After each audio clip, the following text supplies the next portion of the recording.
Hello again. Let's get into the final chapter of The Instant Farmer.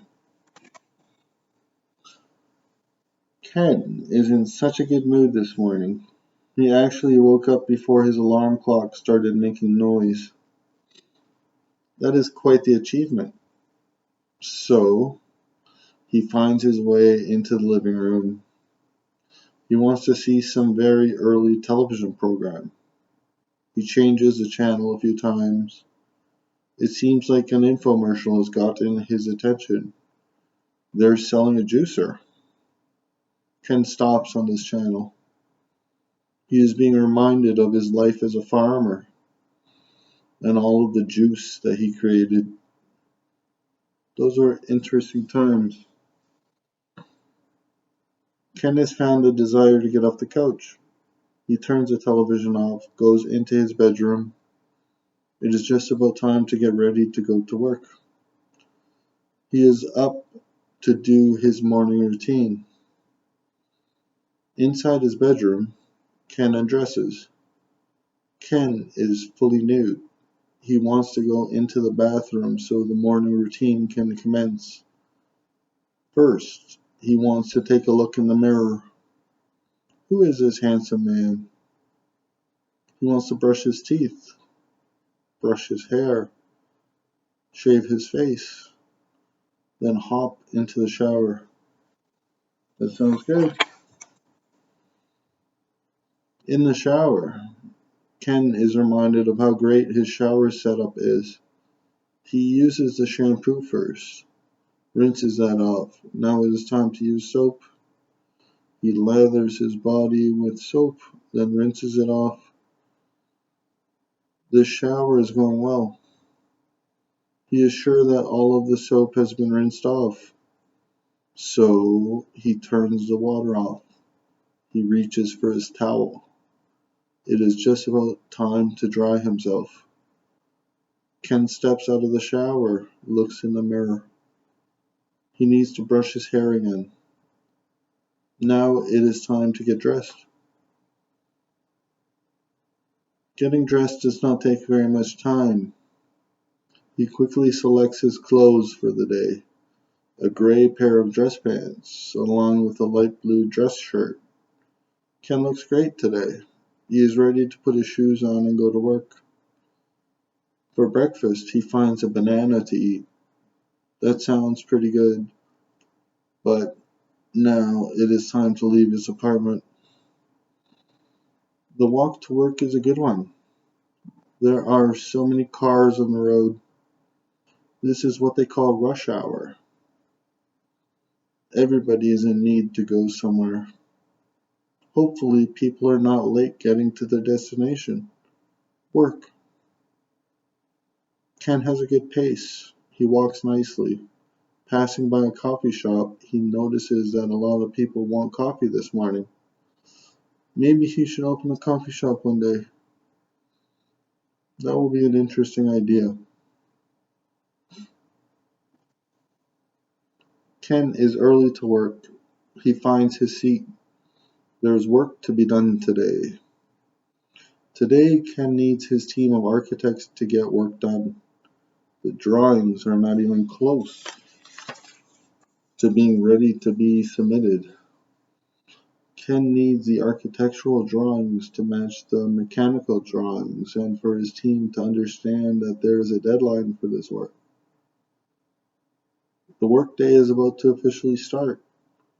Ken is curious of opening a coffee shop. That line outside made him notice how much business can be done. Well, here comes the boss. She says, "Good morning," to Ken. She tells him to come into her office. The boss says, "This project is moving along very well. I want to thank you for your excellent work. You are obviously the right person for the job." Ken says, "I don't mean to be superstitious, but we are not ready for praise or glory." The boss says, "You are so humble. I can try to compliment you, but You are right. It is too early to declare success. Ken says, today is a good day. I got to bed early last night. Got some good sleep. The boss says, yes, you look well rested this morning. What work is scheduled for today? I have a boss to report to. Ken says, yes, I understand. Well, today we are really busy with the drawings, and the job is going very smooth. The boss says, okay, thank you. Ken exits the boss's office. He is noticeably bothered. She can be intimidating sometimes, and this is one of those times. Her questions were scary. He finds his seat, but he cannot sit. He needs to pace. He cannot be still. He finds his coffee mug. Maybe he can fill it up with water. Yeah, that should calm him down a bit. While he is standing by the water cooler, he decides to send a text message to Sarah. Thinking about you. That was a nice message. Ken feels better now. He thinks he might be able to take his seat. He might be ready to sit. So Ken brings his full mug of water back to his desk. He places the mug on his desk, pulls his chair out, tries to sit. Yes, success. Ken has found his seat. He gets a text message from Greg. Me and Lola should be outside of your work in an hour. We'll wait for you to come out. An hour? Where did the morning go? Ken looks at the time on his phone. Yeah, Greg is right. It is just about 1 hour until lunch. He responds to Greg. This morning is flying by. I look forward to lunch. Before Ken could think about getting some work done, Sarah sends a text message. You are so sweet. Have a nice day at work. That message put a smile on Ken's face. He really likes Sarah. Time to put the phone away. One of the architects needs Ken's approval before continuing work. The architect says, this building is going to be huge. I have a question about ceiling heights. When we put a water main on the top floor, we did not give enough height. We must have missed that. Ken says, okay, that is bad. How did we miss that? The architect says, we cannot do anything until we fix this.